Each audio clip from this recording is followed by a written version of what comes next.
السلام علیکم ناظرین، ہم اپنی پہلی ویڈیو میں حابیل اور قابیل کے قتل کے بارے میں بیان کر چکے ہیں۔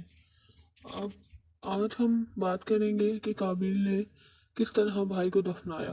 قابیل نے بھائی کو قتل تو کر ڈالا، لیکن حیران پریشان کہ لاش کو کیا کرے۔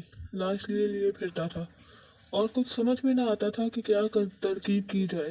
چونکہ یہ پہلا قتل تھا اور پہلی موت تھی، اس نے کبھی دیکھا نہ تھا کہ لاش کے ساتھ کیا معاملہ کیا جاتا ہے، اس لیے اس کو سمجھ میں کچھ نہ آتا۔ اللہ تعالیٰ کو منظور ہوا کہ حابیل کی لاش چھپائی جائے، تو اس نے قابیل کو سکھانے کے لیے 2 کوے بھیجے۔ ایک کوے نے زمین کھود کر اپنے مردہ بھائی کوے کو لاش کو دفن کیا۔ قابیل یہ دیکھ کر بہت نادم اور پشیمان ہوا۔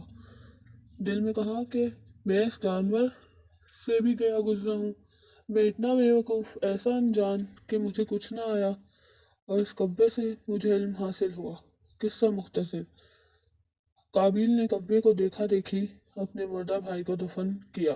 حابیل کے بعد اللہ تعالیٰ نے حضرت آدم علیہ السلام کو اولاد دی، خوب نسل بڑھی، اور ان کی اولاد میں بہت سے لوگ شیطان کے پھندے پہ پڑ کر گمراہ ہوئے۔